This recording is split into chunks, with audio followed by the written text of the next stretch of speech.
Sleep overtakes you, and as always, you enter the same dream. When you were younger, you were afraid of sleep, but darkness soon became comfort. You exist in this eternal darkness, void of any senses. Somehow, the only thing you are sure of is that you are something.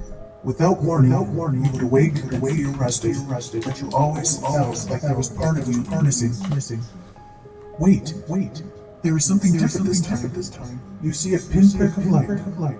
Did it just appear, or were you just granted sight? You will yourself towards it, and soon realize it is not one speck, but a field of lights. Being in these lights gives you comfort, maybe in just knowing that you might not be alone.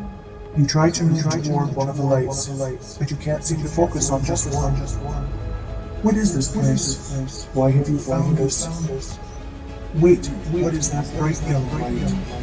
Why is it pulling you and not the other lights? You are being chosen from among all the others. The one thing you know for sure is that emptiness in you is gone. What does this mean? Why has this happened to you? You wake up. So, you just woke up from the normal dream that you have been having since far back as you can remember.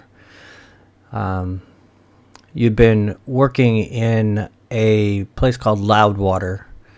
It's a town that is, if it's worried about its state affairs, it really doesn't show it. Loudwater provides welcome respite to, weary caravan drivers and riverboat drivers, not to mention adventurers. It lies on both sides of the Delimbri River, and the two halves of the town are linked by a arched stone bridge, which you've heard some people talk that the dwarves did it and built it in honor to the elves. As the bridge suggests, Loudwater was once home to the elves, but today it's a human town. That's pretty much.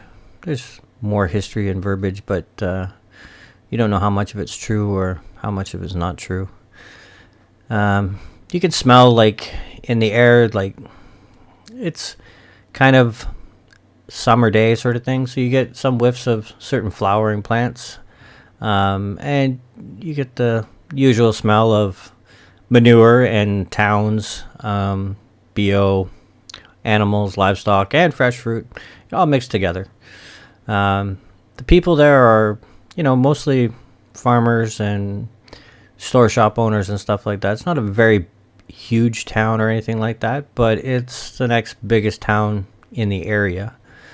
You've been fortunate to find a job that you've been holding down for 2 or 3 days now, sort of thing, at a lumber mill. Well, not in the mill, but on the shore, pulling in logs that loggers would have felled and then dragged to the river and then tossed in, sort of thing. And it floats downriver, and you've been basically the big bulky mass sort of thing that has been hooking the logs and pulling them up on shore and then hooking them onto a chain. And that chain is fed onto like a wheel, basically, that's being drawn by a mule. And it basically pulls the logs up to the shore, and then other guys do their jobs to flip it onto the processing plant and start turning them into boards and whatnot. So if people were looking at you, what would they be looking at, I guess? They would be looking at a dragonborn that like bronze in color. He's about 6'3", 6'4", pretty tall for a dragonborn. He's got a lot of scars all over his face, and he's actually missing one of his fingers. So he's working. He all he concentrates on while he's doing his job is he's just doing his job. He doesn't really talk to any of the coworkers.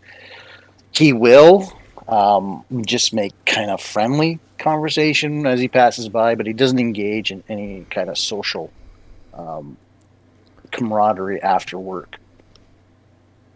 He will go do his job. He'll throw the logs on the chain and just focus on his job. And every once in a while, he'll just take a quick scan of around him and then go back to work,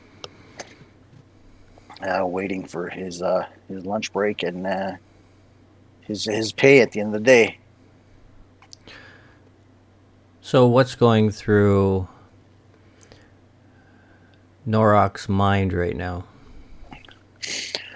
Naroc right now is thinking pretty much just past the day. He's just thinking about when his lunch break is. He's thinking he needs to get the job done and do it well so he can get paid at the end of the day. But other than that, he's thinking that he's been in this town for maybe 4 or 5 days now, and it's going to be another few days, and he's going to have to leave. You were just thinking about those things as you were going to sleep, and when you put your head against a tree from working hard all day sort of thing, you did fall into that very vivid dream that you always remember since you were young. And things have changed this time. You've seen something which you've never ever seen before. Yes, yeah. Naroc will he'll think that has to be a sign. Something's coming for me. It must be. What's changed? After he wakes up, he thinks about it, he contemplates it, and then again he scans. And he's kind of a little nervous now because all his life he's had the dream of blackness, which he actually felt. It comforted him, knowing that that dream was a recurring dream. It's almost like something he looked for when he went to sleep, just so he wouldn't have to think about other things. But now that what's changed, he's thinking in his mind, what changed? Why is it? What's happening? Like, why did this dream change now? So he's thinking about that right now. Okay, well then give me a perception check because you were kind of thinking about. Where do I find perception? What do you roll for perception? Probably perception. It's under skills. Oh, under skills. Oh, there it is. Okay. Got a 10. Very perceptive. I understand exactly what's going on in my dream. You've been watching, like, as you were kind of dozing off against a tree. Like, the streets are kind of pretty busy. It's around noon, about maybe probably around 12:30 by now, sort of thing. And you kind of look out, and through the passing carts and whatnot, you kind of see a lot of people are short to you being the height you are, sort of thing. But this person probably stands, I don't know, maybe 4 feet tall, 3.5 feet tall, if you give him that. It's looks to be like a little halfling gnome. You can't really tell from this distance. You only catch glimpses of her through between the cart passings and people passing by and whatnot. She's kind of looking directly at you, and as you watch for a little bit, sort of thing, she kind of looks and kind of meets your glare, sort of thing, and then a cart goes by, and then you wait for the cart to pass by, and then you look, and then she's already turned around, and she looks like she's, purchasing some produce or something, because on the opposite side of the street where you had grabbed your lunch, are basically like a farmer's market sort of thing. There's people selling their produce and vegetables and all the rest of the wonderful stuff out there. and probably getting rid of their old stock from last season that they've been keeping in their cellars and whatnot. So, anyways, yeah. So she just kind of was there looking at you, and then she's turned around and looked at it because you kind of pay it never mind sort of thing, and basically say that she's probably just happened to look at you and maybe never seen a dragonborn before. So, He will make sure that he will keep an eye on her. And actually, he that's something that he looks for is people who look at him too long. And so he's gonna watch if she actually turns back to look at him. So he'll kind of, while he's getting up from his sleep, from his little cat nap, I guess. yeah, you probably fell asleep from, kind of looking at your buddy who is on break with you, sort of thing. He's kind of getting his gear together. Looks like lunchtime is over, sort of thing. But as you're kind of, listening and trying to perceive something, give me another perception check.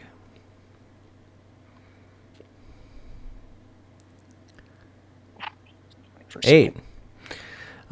You hear, I don't know, maybe it's just in the back of your mind, but you hear a voice that maybe sounds like somebody you known in your past. You can't put a finger on it. So if I kind of just nonchalantly, he'll kind of turn around and just look around, gather his stuff, pick up his garbage or whatever he had lying around there, his shirt, and puts it back on. As he does this, he'll take a look around, see if he recognizes anybody or where that direction of that voice is coming from. You look across the, down towards the waterfront, where you kind of come up from the riverbed up to, to go and pick up your lunch, and then just crashed underneath the tree there. And as you're looking down the hill, you see a familiar dressed individual sort of thing, and you can kind of hear their voice up from the riverbank a little bit, and it's Targath. He was your second in command, and he's the one who's been in pursuit, I guess you would say. So, how far away is this? He's probably 40, 50 feet away from you, sort of thing. All right, so, and he's talking to your boss, or the guy that hired you. How close is the my coworker? Is he like right beside me? He's already kind of started making his way back down the hill a bit. All right, so I will kind of. Is there like a tree, or is there any kind of objects in between us and me? Well, the tree that you were leaning against, yeah. Oh yeah. So what I'll do is he'll start to kind of shimmy his way behind the tree. Mm-hmm. So the tree intercepts the line of sight between him and that other guy, Targath, and then he'll start to. He calls out to his buddy. He says, "Phil, listen. Oh, I forgot. I owed this merchant some money. I'm just gonna go just drop him off a couple of coin. I'll be right down there. Just cover for me while I go do this. I'll be right there." Phil doesn't turn around. He just keeps walking, like he didn't hear you. Okay. Give me a so stealth then check too. Stealth check. Yeah. Mm-hmm. How do I do that now? Is that there? Just Save down skills? from perception. Oh yeah. Okay, there it is. Okay, that's Not good. bad. Alrighty. Just remember to throw those checks into the tower, right? Okay. So basically you put your back to the tree and you kind of move away from the tree after you realize that Phil isn't paying attention to you. And you start doing what? 1 second. I am looking for the dice tower. It's not out. Yeah, On my I'll screen. deal with that. So, sorry, say that again? He noticed. I noticed. Phil. Oh, there it is. Perfect. Yeah, Phil doesn't hear me. So what I'll do is I'll kind of slip away, get to the other side of the where all the merchants is. Make sure there is people in between me and where I am, and I just gather the stuff that I have now. How close is to where my bunk is? Is it? Probably don't have very much stuff at the bunk. It would Probably probably just be down in the main shed where you dump your gear off for the day. Yeah, so what I'll do is I'll grab my stuff, and if Phil didn't hear me, I'll sneak away, and No, then I mean I'll. it's down by the foreman. Like it's down at the Yeah, bottom of the yeah, hill. yeah. I understand. I will go to the again. I'll go to the other side of the road, and Okay. then I will kind of slick away and find a maybe there's a place like in between two houses that I can kind of hide behind and kind of watch the direction that that Targath goes into. And your passive perception is 10. You hear your name. My name? I hear my name. You hear Naroc. Naroc. Naroc, sorry. You hear Naroc, and then you hear laughter, and you hear also the name that you've been telling everybody in town. I'm assuming that because you're not using Naroc. No, I'm not. Yeah, so you hear that name being mentioned, Yeah. and what do you do? You're trying to find a place to get in between buildings and stuff. There's not really any place because one building is kind of built right next to the next building, and then there might be a little fenced in, or they stacked up crates in between the other two buildings, sort of thing. Yeah. Mm-hmm. I will, as best I can, hide behind one of the crates or crouch down. Or is there a place that I could do that? Can I go into a merchant shop? Well, they're not really merchant shops. It's basically people pull their carts up on the side of the road next to the houses. Oh, I see. And they basically sell their stuff out of the carts. I see. All right. So I will, if I hear my name being, I will try to go the opposite direction quicker. Okay. And until I can get to a point where I can like either turn a corner or something like that. If I can go into if there is a merchant shop that is open, go into there. Okay. Give me a perception check. Perception. All right. So, you're trying to slippery sleek away sort of thing, and you just hear your name, Naroc, being yelled out, and then you'll hear one of the other guys. You don't really even remember his name because the guy that he replaced died, so you never even stuck around to find out who the new guy was. And he's calling out your name, but he's calling out the name that you've been using around town, sort of thing, and giggling as he says it. So I'll. Do I see this or I just hear this? Well, you're not looking back. You're just kind of listening because you're not kind of trying to make it look like, hood up and it's you. keep moving kind of thing. So you can't really find anything, but you've coming to a corner that turns to the left. The street continues straight. What do you want to do? I turn left. Okay, you quickly turn around the corner to your left, and as you do, the street is pretty much empty. There's one or two carts kind of moving down the road sort of thing, but it's not near as busy as the street that you came off of. You do see a cart, probably about 10 houses down or so, that's on the side of the road, and it looks like there's a older gentleman by the white hair from the top of his head, that's loading the cart with something. You can't make it out from here. And there's another person, a short person, behind the cart. Okay, so I noticed all this, but he will turn around and kind of peek around the corner to see if he can actually see if anybody's coming his way. Okay, give me a stealth check and then give me a perception check.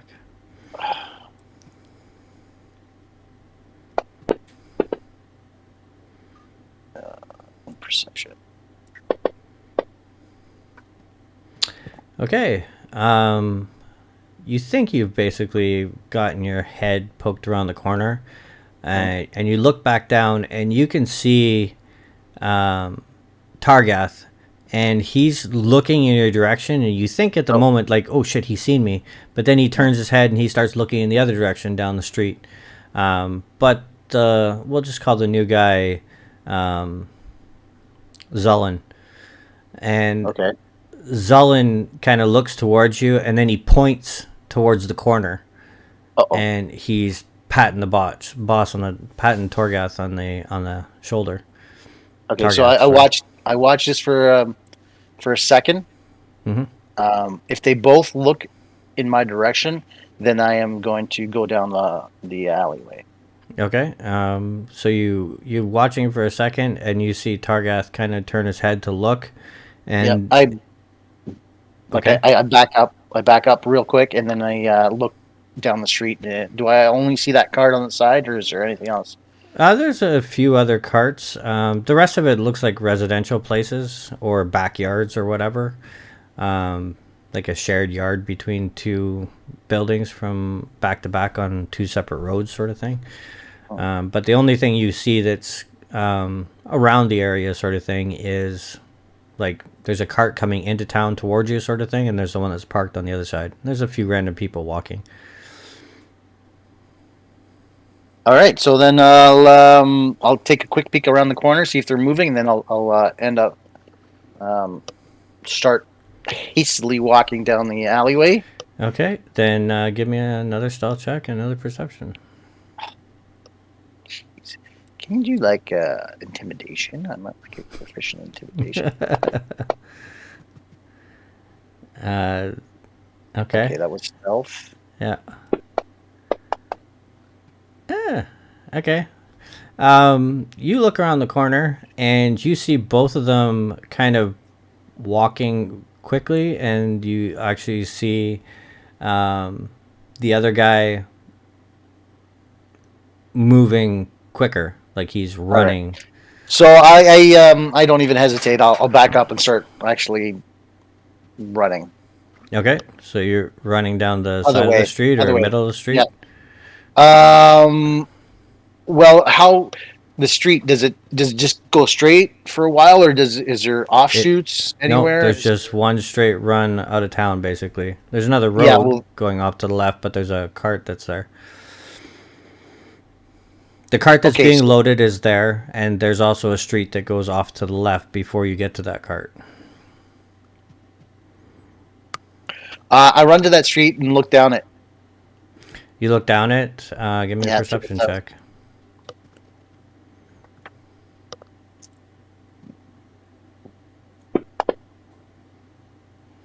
Okay, you see people moving up and down the street, and you see a couple people that are kind of running in your direction. Okay, I'll run the other direction. I'll run away from there, and I'm going to run out of town. Okay. Is this area, like the town area, is it forested? Is it like plains? Is No, it it's basically cornfields? like farming field for the good mile or so, Shit. and then it's like forest. So Is there a horse? You said there's a couple of carriages around. give me a perception check right now.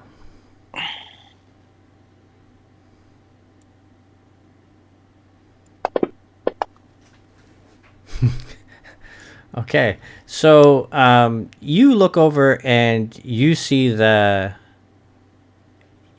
because you were running down the street towards the where the old man was loading his wagon and whatnot. As you're running towards them, you realize the old lady that you seen staring at you is at the back of the wagon holding the door open. Okay. And she's looking at you.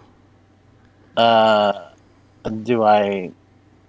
And I don't recognize her. Like, You Other just than today, I recognize don't her. remember. You've never seen her before your entire life, and she's just standing there with the back door of this. It's kind of like, the stereotypical Yeah. gypsy caravan sort of thing.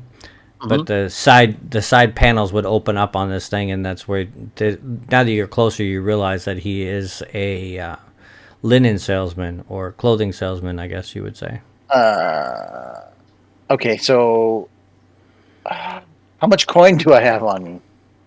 Whatever you had in your pocket, probably maybe two or three Which gold pieces, what you've two or been three? collecting. Yeah. Okay, so I will quickly ask him for a piece of. What is the most people wearing around there? What are most people wearing? Yeah. Just regular, like, merchant. Like the older guy, he's kind of dressed in nicer clothes, but they've been washed quite a few times, kind of thing. The old lady, she's dressed in kind of a. Um, you'd almost think of it more of a like a holy person, like a Okay. cleric Is of there some sort. is there so you said he's a textile salesman, so he sells like clothes and He's shit. probably he's probably like 20 feet away from you, and she's standing there looking directly at you, and Um, she's kind of got her hand on her hip. okay, so I as I run past her, I will just kind of like turn my head to her, and then at the same time, when I get to the old guy, I will look behind me, see if anybody's there yet. No, the old guy is first. Oh, the old guy's first. Sorry. Yeah, Okay. you're coming up on the side of the wagon, sort of thing, Oh, okay. because the wagon was at like a T intersection, sort of thing, and they were basically at the top left hand side of the T, sort of thing. Okay. All right. I get So, it. anyways, as you're running towards the old man, she gestures you and says, "Um, looks like you're in needing a place to hide. Why don't you jump inside? He'll say, "Do I know you?" Does it matter right now?" Uh, Jump inside. I don't think you got much time. He will look behind him and then jump in. And as you look behind you, you just see the one guy turn around the corner, Zullen, and he basically is looking down the street, and he's not noticing, or then he kind of looks down the other section, and he didn't really see anything, but if you were just guessing, and then you hear the old lady say something, and then she jumps into the wagon behind you and closes the door. Okay. Do I will listen to see if there's any commotion going on outside. She, you can hear. Well, give me a perception check, I guess.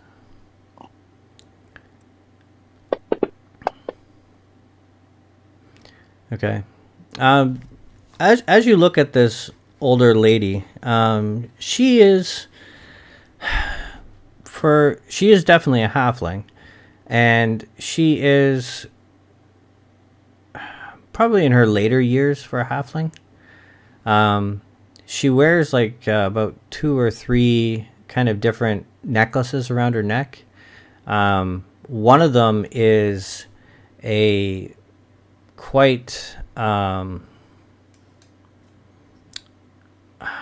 don't know. She wears a lot of little amulets and whatnot, and she kind of looks like this.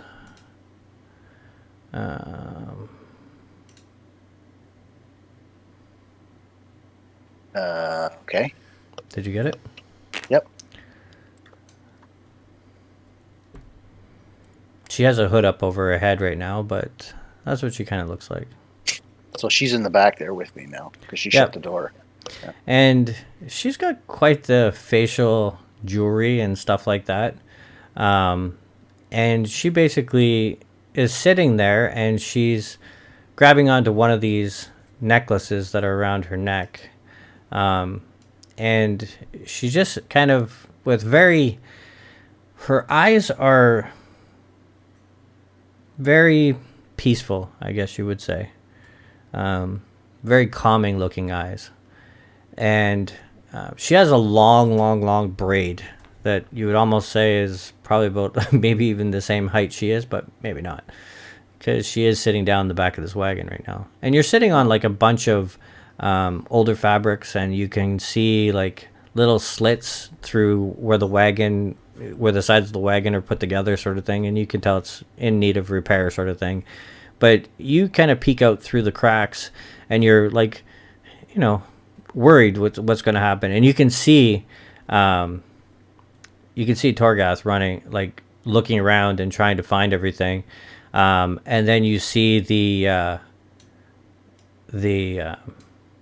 Torgath kind of looks back, and then Zullen looks over at the wagon, and then they start making their way over towards the wagon.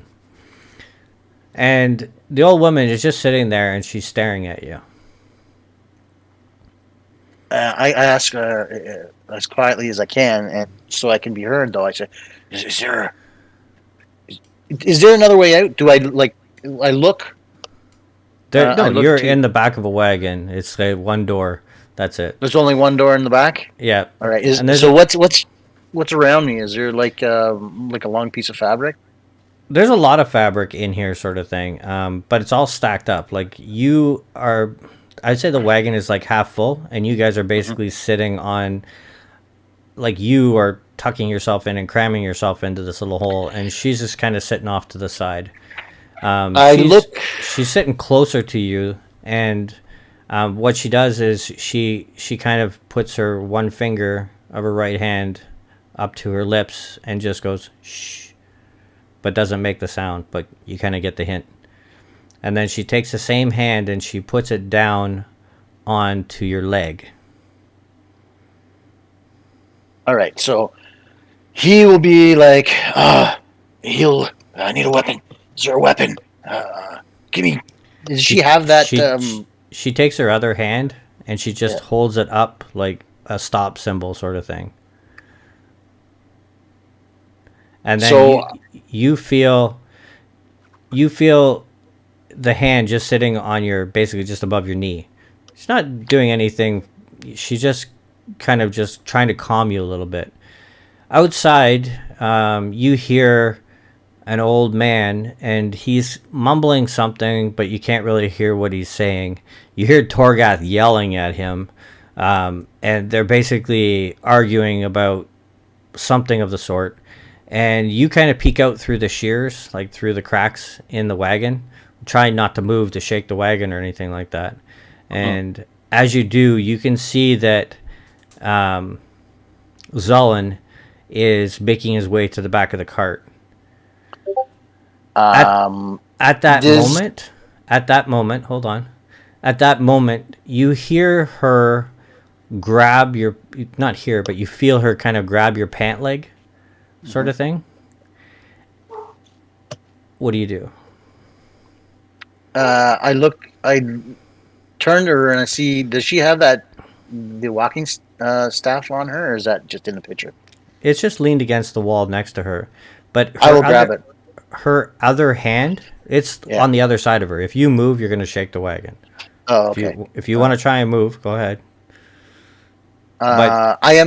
He will try and grab a weapon. He needs a weapon. So his first instinct is to look for, maybe something around him. But if he sees the staff, the walking stick, he's going to try and grab that as a weapon.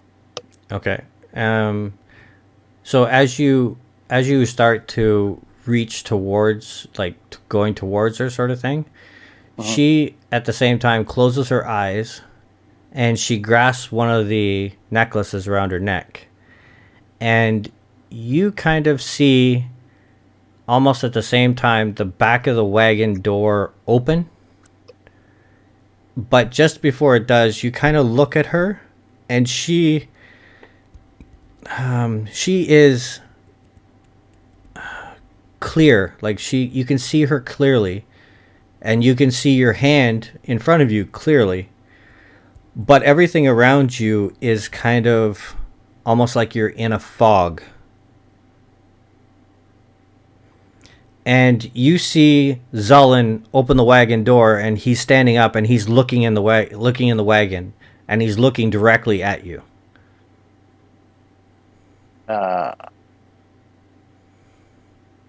So my Naroc will say, "Oh, he'll just stand still." Okay, as He'll you stand stop still, moving. and you see a great big meaty hand grab onto this, kind of humanoid man and pull him off, and you see Zullen go flying out.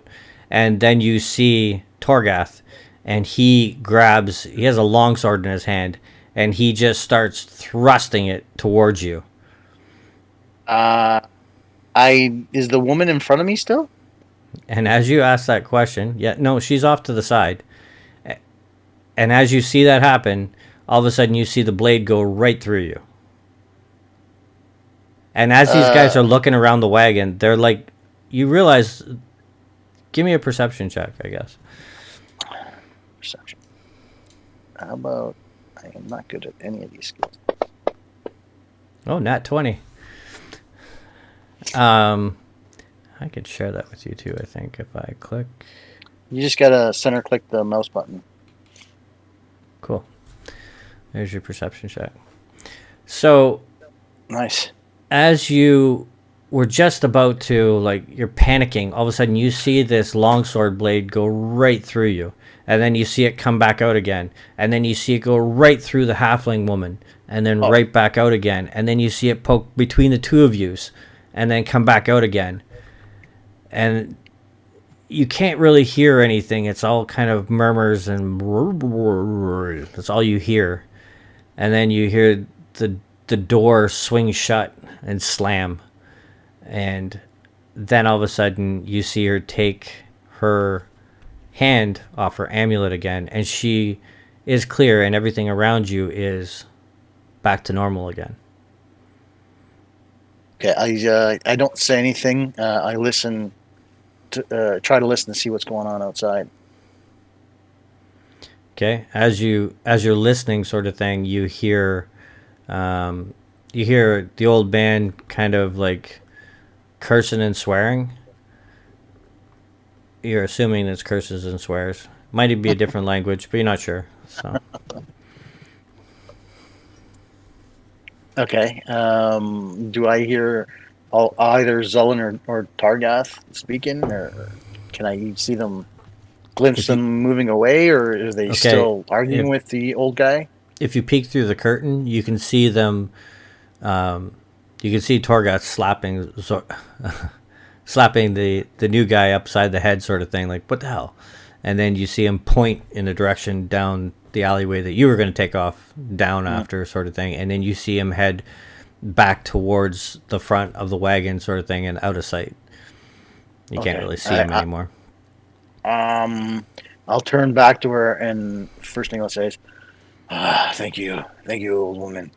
I don't know exactly what you did, but I appreciate it. And why do I know you? I can't believe I say we met before. No. Then why did you help me? Well, I just felt like you were the right individual for me to be helping at the time. Well, thank you.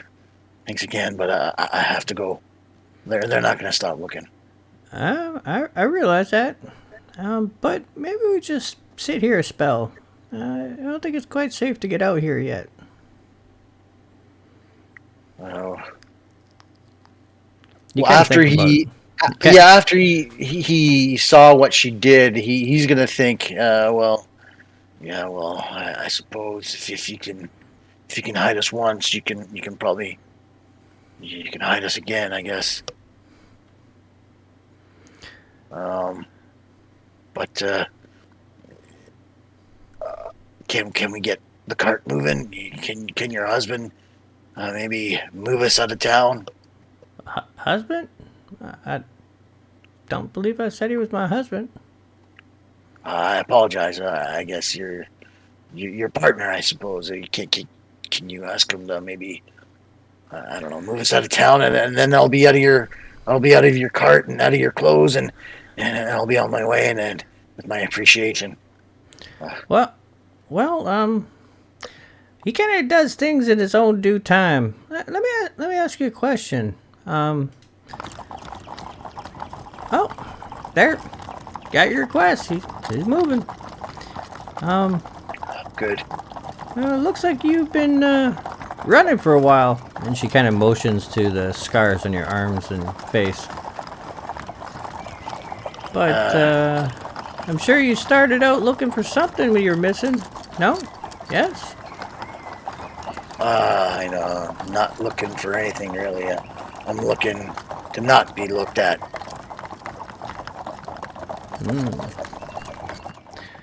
But I think maybe at one point in your life, you're looking to fill something. You know, that's why most people get out and start adventuring. Well, I suppose I can't. When I it's a long story for me, and then a story you don't really want to know or care about. No, don't really care, but you know, I don't have much time left in my life, and you know, it's got a lot of time here right now, I think. You know, you look really tired. I'm not tired. I'm just kind of, you know, I just little. I need to get out of this place now. Left all my things back there and all the coin I made, but oh well. There's always more coin to be made in another town. Yeah, well, being in the orchestra of life can consume one. Being in the what was that word? I'm sorry. Different language. Let me see. Translation. Void. Void. Yeah, void. I'm more like avoiding certain people. You know, you see what it is really. I don't like to stay in one place too long. So, as soon as we get past the town limits, just if you wouldn't mind, just pulling over, and I'll be out of your hair. Well, let me ask you a question. Would you rather be running somewhere and stop running nowhere? What's a strange question?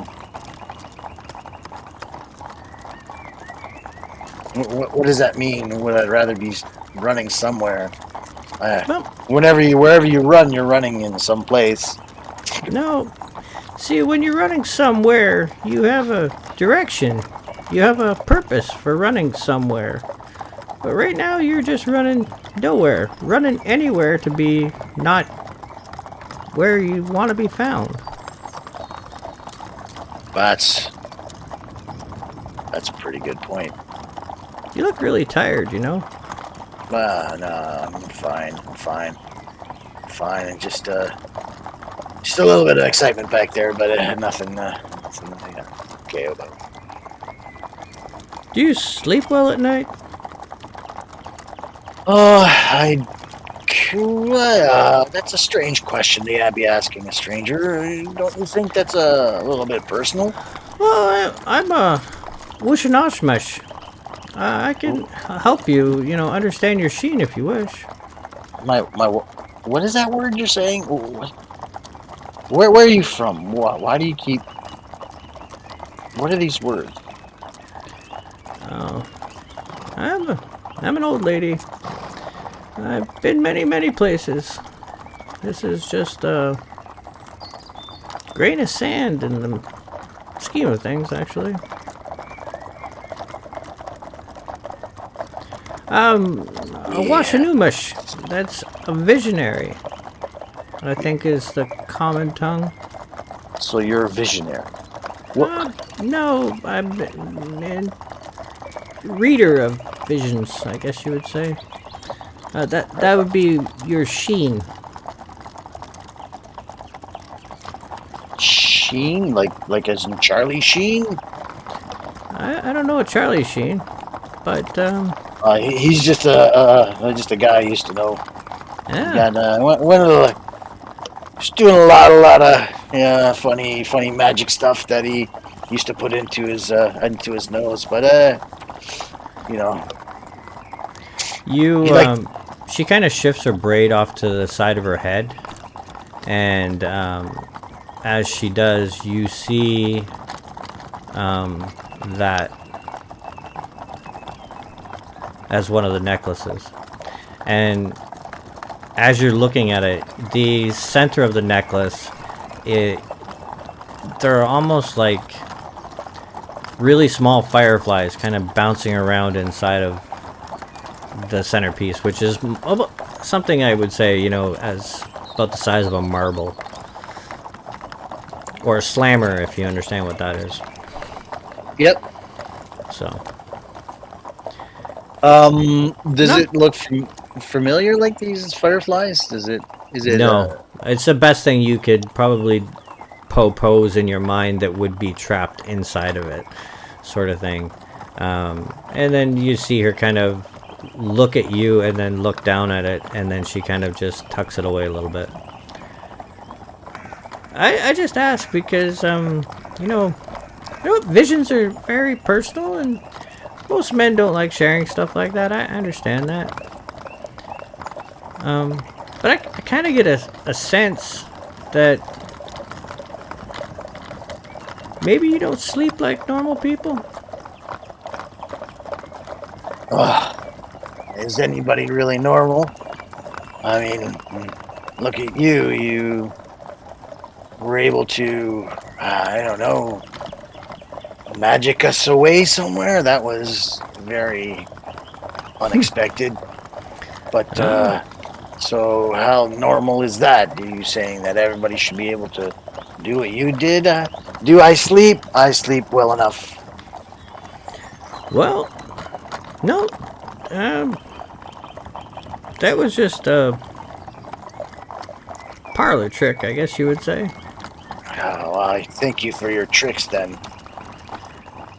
I was kind of sent looking for... Sent? Who sent you? What do you mean sent? Sent by whom?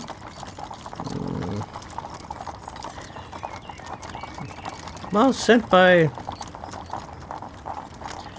my people. So he will nonchalantly, very chalantly, I guess.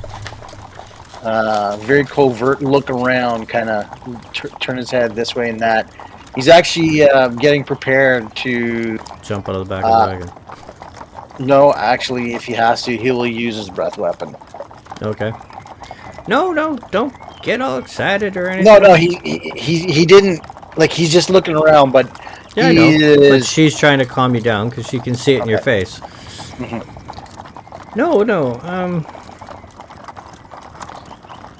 I don't know. Yeah.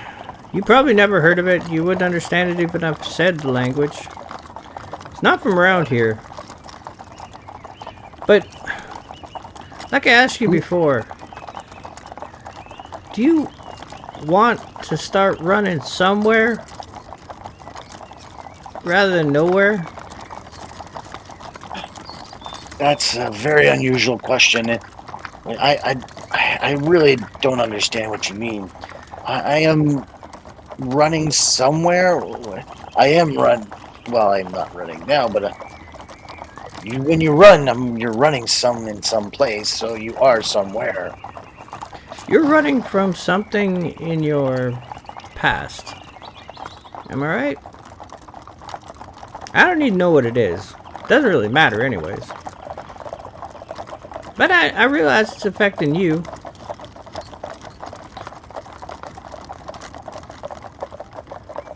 I'm just asking you, do you want to run towards a purpose? Rather than running to hide and eventually get caught?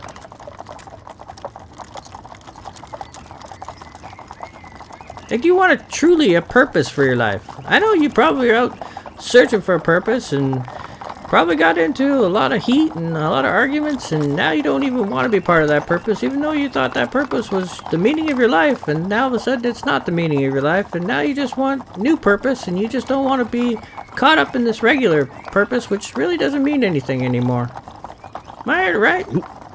He looks at her kind of like he squints his eyebrows. Well, I don't know what they are on Dragonborn, his scales. Creases full. He creases his eyes at her, and kind of says, "How do you know? Who are you? Who are you truly?" Who's Shamanish? Is that your name? No, I'm a visionary. I see things.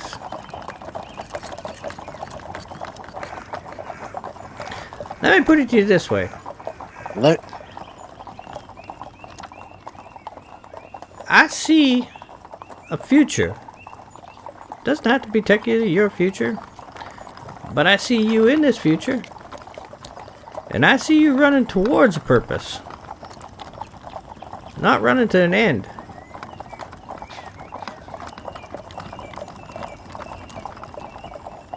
I'm just wondering if you want to see that direction, or you just want to get out of the wagon and head in your own direction. It's kind of life-changing, but it's up to you. I see.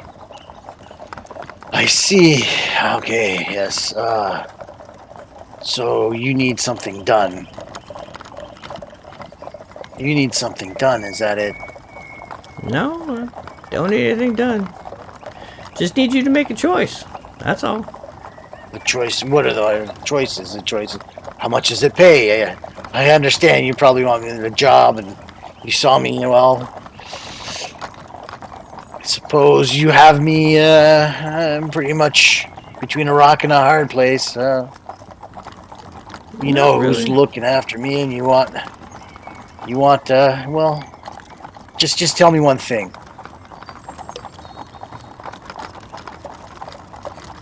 Yes? How much does it pay?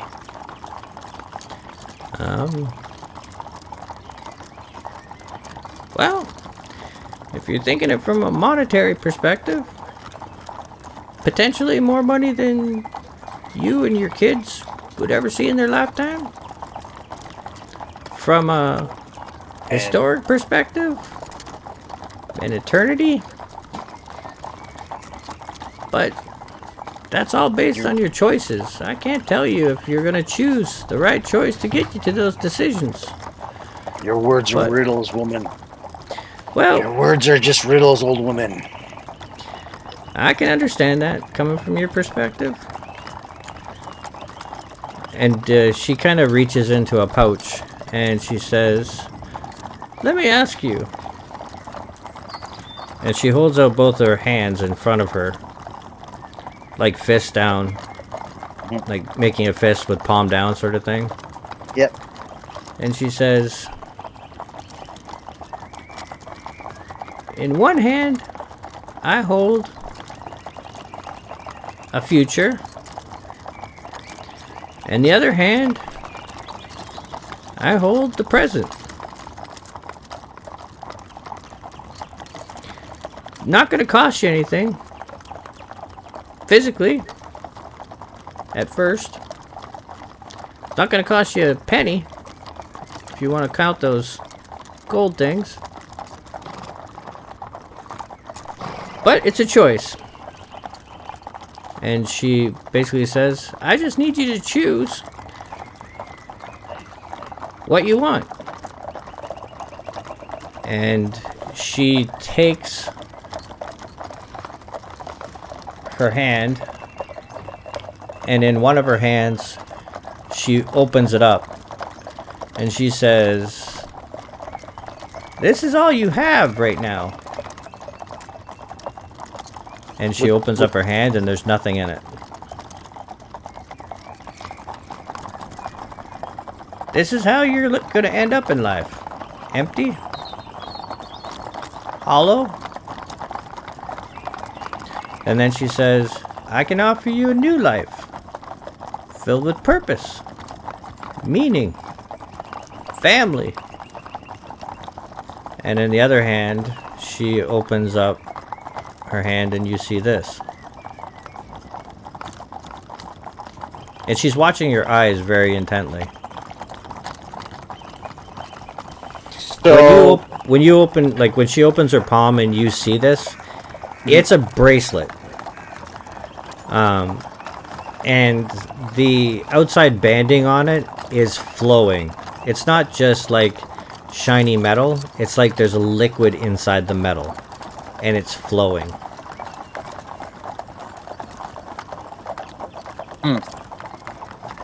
So, while she's saying this, Naroc will be watching her intently. Kind of his brows are furrowed, and then as she opens her hand with nothing in it, you kind of see a realization in his face that it's kind of like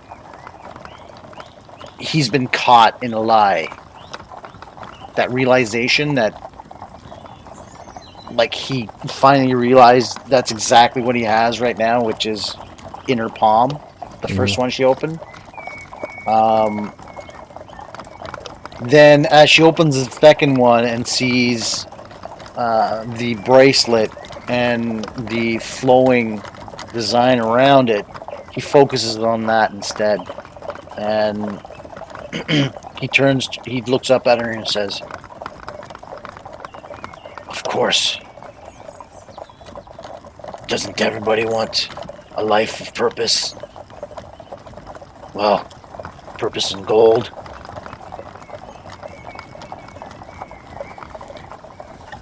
Of course I would choose a life of purpose. Well, Should have chosen a life of purpose." most people do.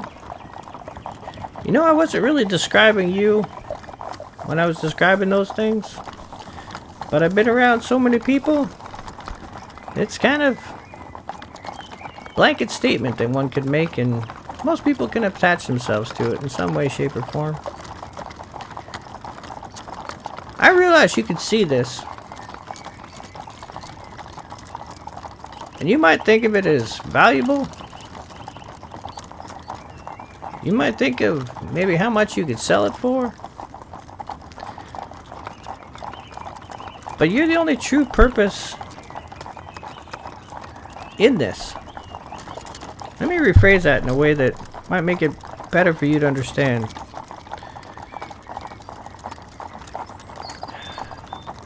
I've been saying words here that may have confused you or confounded you. Riddles, woman, old woman, just riddles. Yeah. But your soul, As you say that word, he scrunches his face. He's like, "What?" yeah, your soul, it's faileth, and she kind of hidden.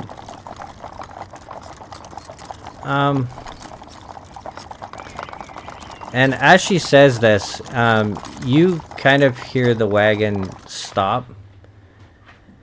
And you can hear the old man kind of calling out and saying something. And you kind of see the woman close her eyes. And she kind of looks, and she is kind of lowers her head like she says, "My friend,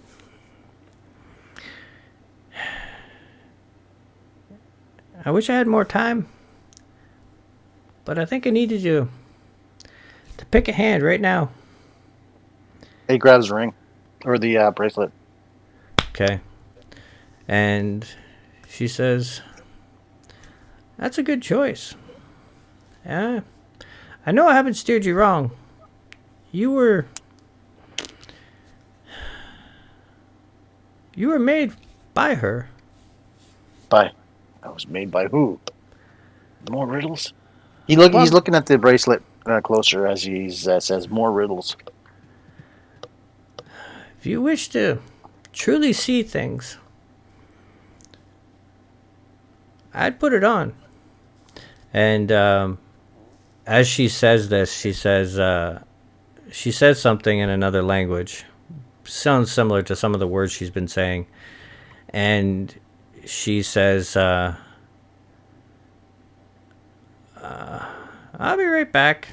And she kind of picks up her cane and she opens up the back door and then she climbs out and then closes it. And as she's closing it, she'll just sit there and say, if you truly want to see, you put it on. And then she closes the door.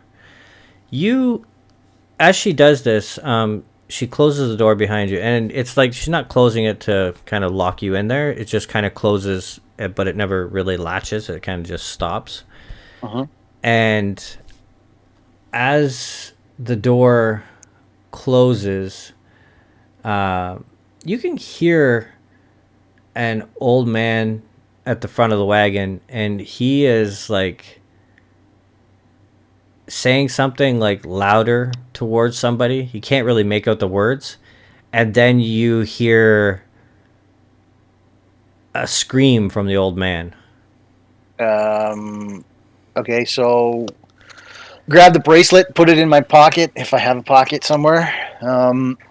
Then I will try and look through the wagon to see what I see. If I don't see anything, then I'll go at the back. Okay, give me a perception check.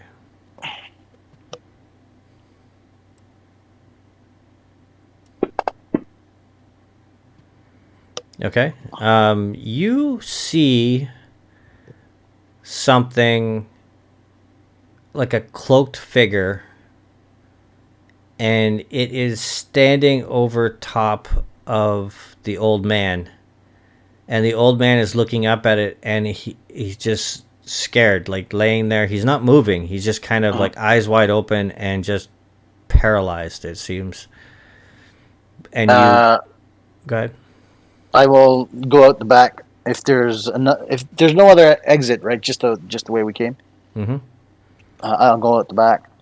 Okay. Try to do it fairly quietly, Okay. if I can, as quiet as I can, as quick and quietly as I can. So. Okay, and you go out the back door and give me a stealth check.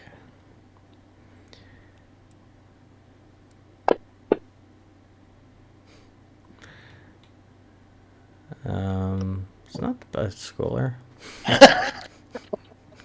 Okay, so as I try to do it quickly, I slip on one of the bolts of cloth there and slam against the side of the door of the cart. But I continue out.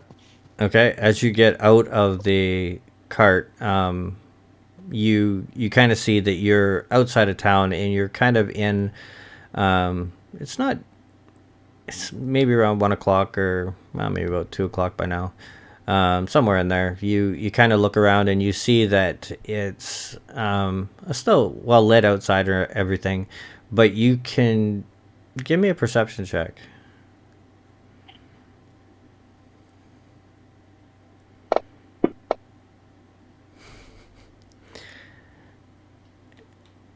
Yeah, you don't really notice anything. 5. That's awesome. You don't really notice anything, but you do notice that it's quiet. You don't know why it's quiet, but you know it's quiet. So am I out? Did he make it? You're out of the door. You're out of the door, standing at the back of the carriage. So I don't notice anything. All I know is that I'm outside of town. It's about 2 o'clock, so the sun is still out. Yeah. Is the old lady in front of me? The old lady's nowhere in your visual range right now. Yeah. So well, since I know that I smashed against the thing, I'm gonna turn towards where I saw that cloaked figure over the old man. Mm-hmm.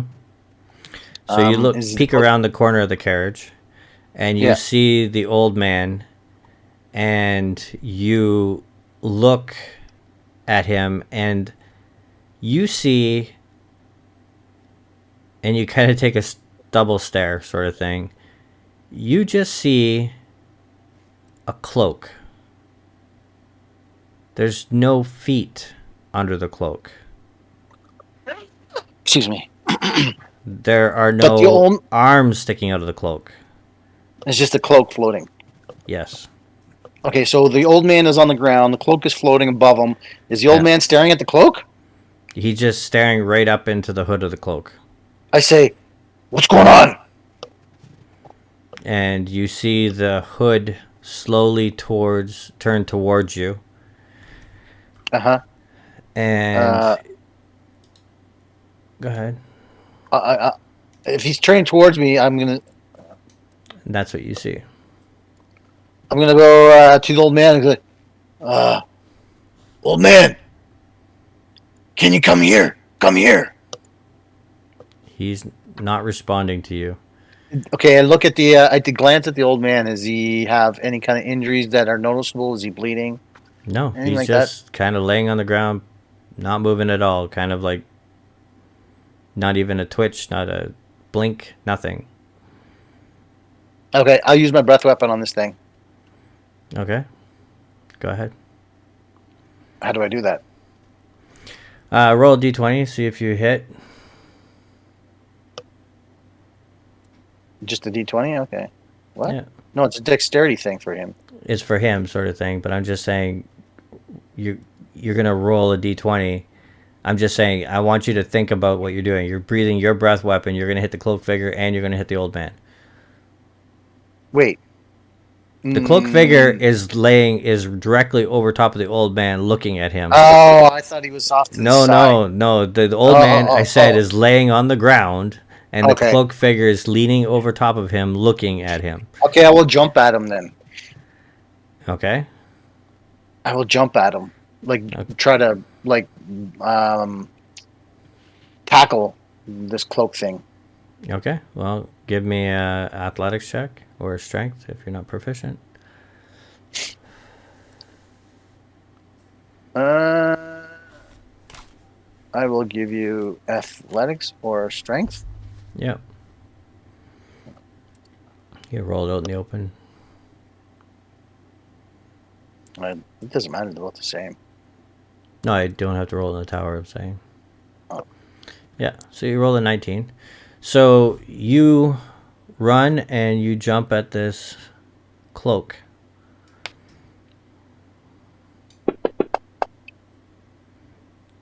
Okay? And you hit the cloak, and you... How do I put this? You feel like you've just hit a wall. Ooh. And you you're standing right next to this thing, and you're just paralyzed. Like you hit this thing and it's like bang, it's like wow, I just hit a brick wall. Yeah. So I'm a little stunned for a second. You didn't even see his cloak move. Right. But you don't see anything. Like there's nothing there. Mm-hmm. So I kind of went to go tackle this guy, and then my shoulder got wrenched and smashed basically against the wall. Felt like a wall. Mm-hmm. I guess I fell back.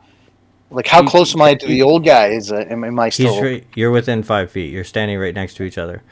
And I try to grab him if I could. As you look down at him, he is just way older, and he's like almost decaying in front of your eyes. Like he's just going. Okay, then I back up. Okay. I back up as quickly as I could. Okay. As you back away. Yeah. You hear a voice in your head of the old lady. And you give me an intelligence check. Oh, I'm super intelligent, man. I know. Okay. He's got intelligent. Just a check. Yeah. Oh, in the dice tower. Yeah, it's fine. You Okay. remember the voice. You remember what she said. If you want to see, put on the bracelet.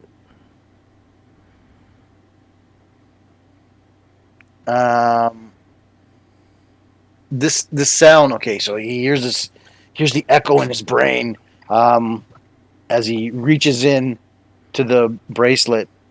Looks at the flowing design around it, and then kind of holds it up in front of him with the hole facing the old guy, or not the old guy, the cloak, Yeah. and then he puts it on his other wrist. Okay. And as you put the bracelet on, you don't feel any different right away.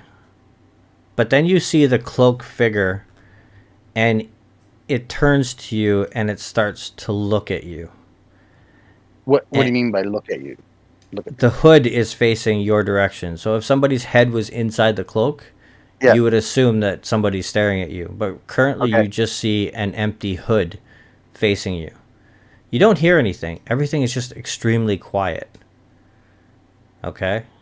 Mm-hmm. And as soon as you start to put the cloak on, or put the bracelet on, you hear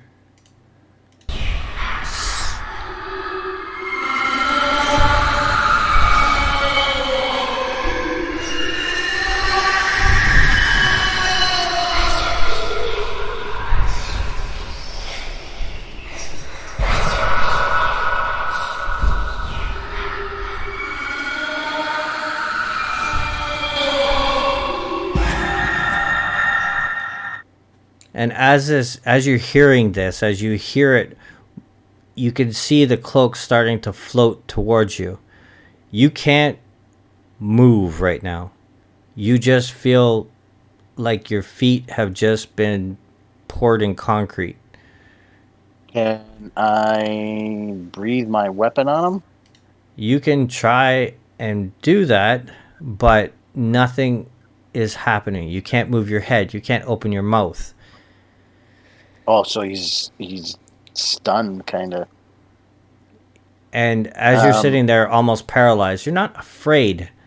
Not like with the fear that was kind of captured on the old man's face, but as you're looking at this hood coming towards you, you are just frozen, like just can't move. And then all of a sudden you hear and you see, as you kind of just shift your eyes, because the only thing that is moving is just over the hood's shoulder sort of thing.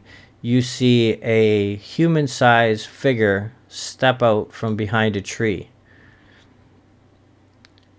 And this human-sized figure pulls out a bow that I don't think you've ever seen before, like its shape or design or anything like that. You would say it looks like a longbow, but it's way more elaborate in some way, shape, or form. And within a blink of an eye, you see 2 arrows fly towards you. Me? Like, is it coming to me? And you hear this thing let out a squeal, and it still continues to move towards you. Am I able to move yet? No, you are just paralyzed. And then you feel yourself, you're right up against this thing. You're right up against it. And if you listen carefully, you could almost hear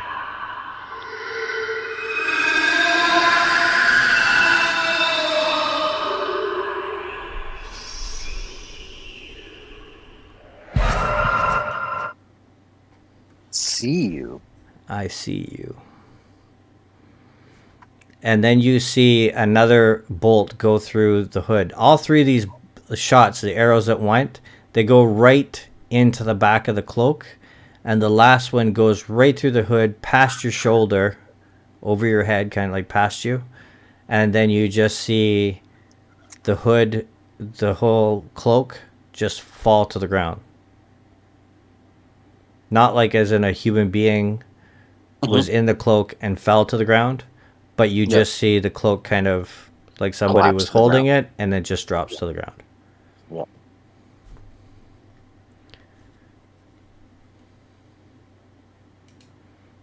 Okay. Am I able to move yet or no?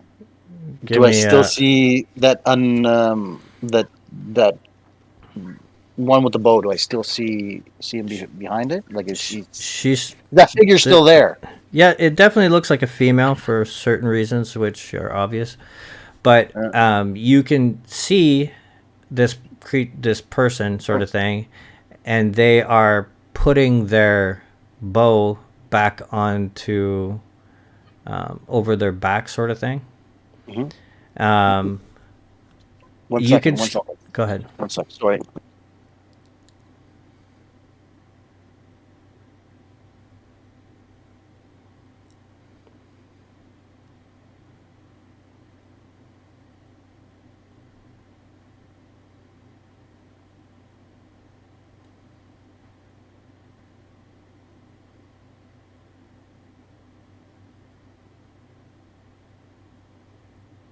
Sorry about that. No problem. You see her putting her bow away. You can start to feel like tingling in your body, like pins and needles all over the place, like when your leg falls asleep, sort of thing, or your arm falls asleep. You can start to feel that all of your body all at the same time, and you're like coming out of this semi paralysis, I guess you would say. And you see the figure from beside the tree, sort of thing. She holds her hand up in the shape of a circle over her heart. Okay. So you know how you would say 0? You would hold your hand up, and then she has that over top of her heart. Okay. Then in one movement, her thumb and her pinky curl towards her palm, and just her 3 fingers so her ring finger, her middle finger, and her index finger turn towards her face, and then start to rise up from her heart. And as they go past her forehead, you see her head lift up and follow her hand as she's looking into the sky. And then in one fluid motion, her other hand raises above her head and it meets the other hand above her head. And then she kind of draws her hands together, and then she slowly starts to bring her arms out to the side like she's in the cross position, and then eventually comes down in front of her so that it's like come together at her waist, or below her waist, I guess. And as she's doing this, there is like a golden circle that starts to be drawn in the air, like the tip of a hot stick in the darkness as you're waving it around. And as soon as this motion is complete, she brings her hands together, and then she brings her hands back up to her chest, one in the shape of an O and the other in the shape of 3 fingers. And then she takes a step backwards in towards the golden ring, and then within a blink of an eye, the circle fades away, just like your stick does in the middle of the night. And the road is as it was before, and you start to hear birds chirping again. And she's disappeared. So she's gone. Yep. Am I able to move yet? Yeah, you can start to move your body. So, I look around, making sure that that whoever that was is actually gone. And then is the cloak still there? The cloak is sitting right at your feet. Yes. Yeah. Okay. So I kick the cloak off my feet. Okay. He'll, what the hell? Get that! And then he'll get up and just run over to the old guy. Is he completely like turned to dust? No, you can start to see his skin color stop turning gray and start to kind of become fleshy colored again. And then you hear like a cough come out of him. And then he kind of looking up towards you. Oh, what happened? There was some kind of ghost, I guess. It was sucking the energy out of you. Ghost? I think. Who are you? Who are you? Where's your partner? Where's your wife? Your partner. What? I haven't been married. Never been married before in my life. Who are you? You don't know who I am. You brought me out from town. I didn't bring anybody anywhere. I was riding the cart, minding my own business, and this creepy thing started coming towards me. Yes, and I tried to. Where did you come from? From the back of your cart. You were in the back of my cart? Yes, the old lady let me in. What old lady? Man. I don't know, your wife, your partner, whoever she was, she let me in. I told you I'm not married. I've never seen a woman before in my life. What are you talking about? Then who was that old lady?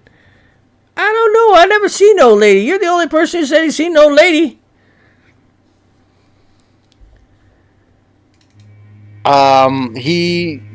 Naroc will back off, and he will kind of walk towards the back of the wagon, and look around, look inside, and look outside. Hey, get away from the back of my wagon. You know, he'll actually reach up and look on top. Nothing up there. He's like, "Where's the old lady?" What old lady? There's nobody. I left the town alone, just me and my animals, and my wagon full of clothes. I don't know how I'm gonna fix all those friggin' fabrics that got poked. I don't know what the hell those guys are looking at.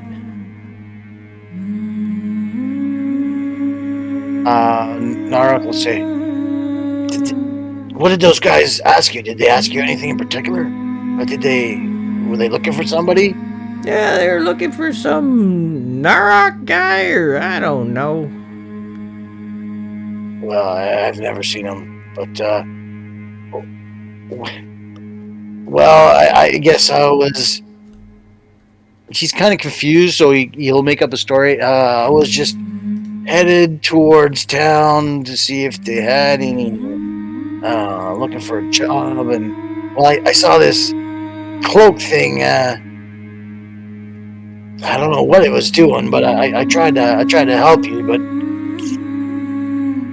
I guess it got what it wanted and left, I suppose. But there's the cloak. I don't really know what's going on. So you know what? I'm just gonna back off right now. You have a good day. Yeah, gotta get better. Can't get any worse. You see him kind of get up and dust himself off and goes over to the back of his wagon and looks inside and shakes his head and then closes the door.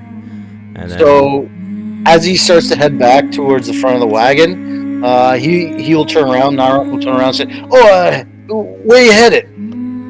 Well, next town. Well, if it don't bother you much, you mind if I get a ride there? I mean, sometimes these roads can be a mite dangerous, and I can help if anything happens. Well, I'm off to Olderbar and then on to Lork. Well, but yeah, I agree. Strange things are happening on this road. So, yeah, I can't pay you anything, but you're welcome to ride along. Well, the ride will be payment enough, if you don't mind. You wake up, like, when you came out of this paralysis sort of thing, and you have this conversation with the old man, and then the one thing that feels kind of weird is that your wrist feels like warm.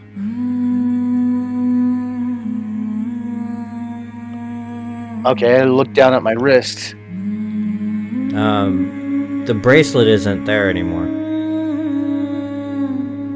So I put my hand on my wrist, and then I start to look around the ground. You start to look around on the ground, and as you put your hand on your wrist, you can feel like something very faintly moving. And as you move your hand away from your wrist, you see the same pattern that's on the bracelet start to draw itself on your wrist. And you can feel it, not painful, just warm, like a sunburn almost. And as you watch it, you can see the pattern. It's like three invisible figures are all having a pen, and they're all drawing and giving you almost a tattoo, and it's forming all the way around your wrist. And it's very intricate and very braided. And you notice, give me a perception check, or actually intelligence check, I would say. I know those are probably just as good for you. Intelligence in the dice tower?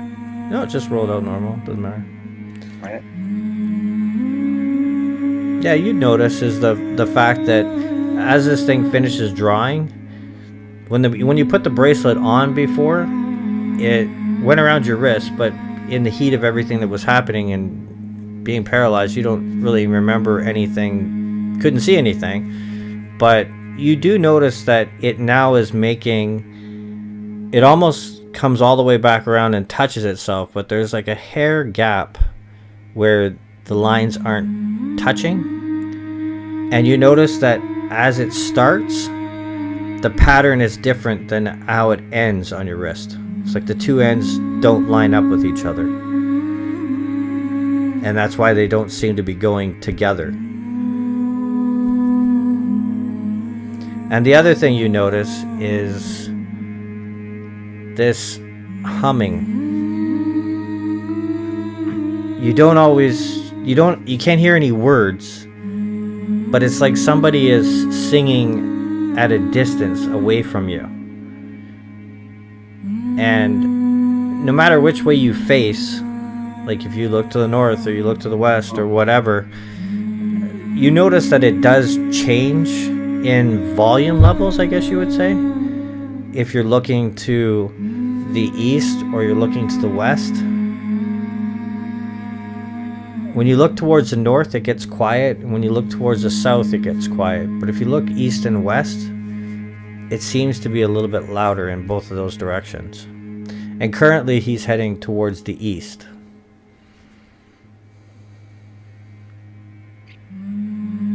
So, yes, I'll turn to him and say, do you hear humming? Do you hear anything on weird?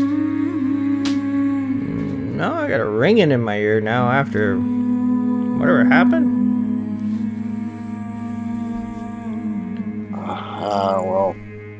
Which way were you headed again?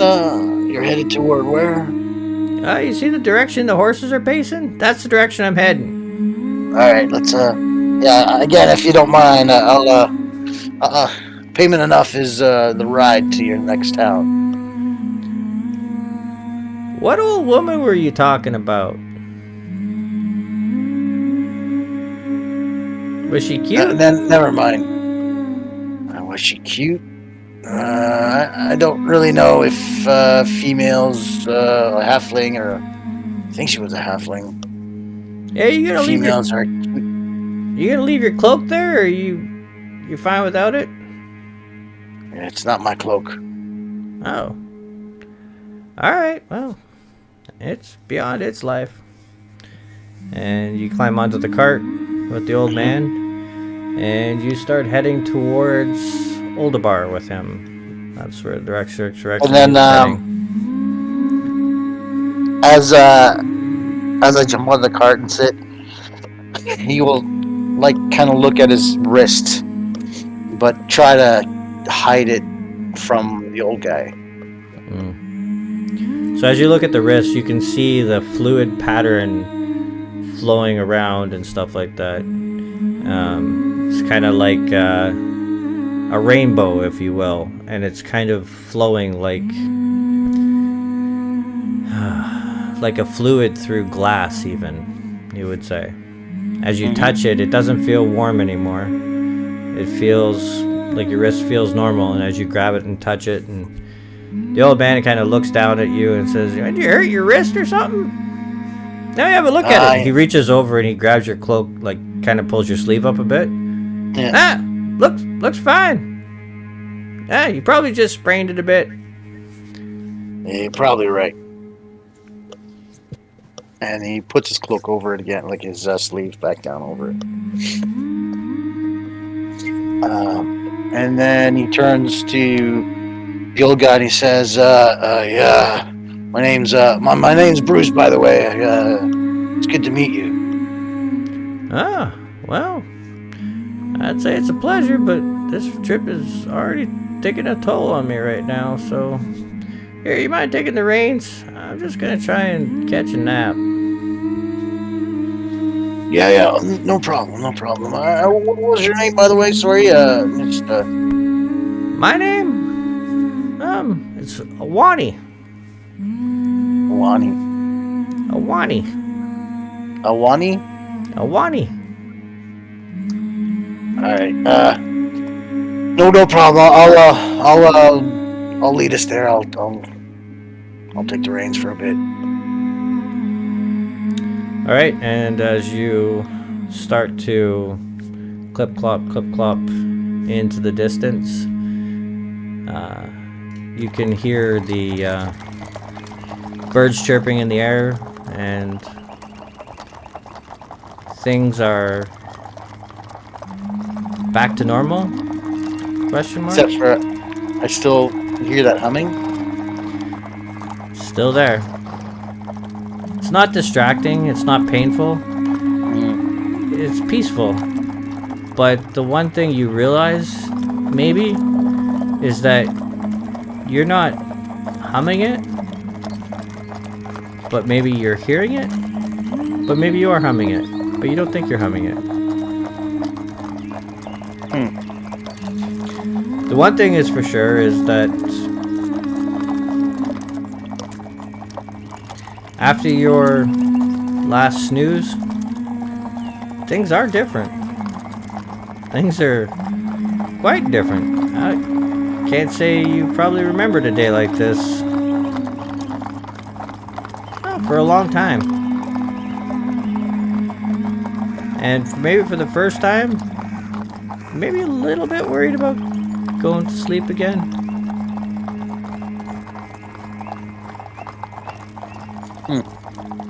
And you clip-clop your way down the road, and that's where we'll end the session.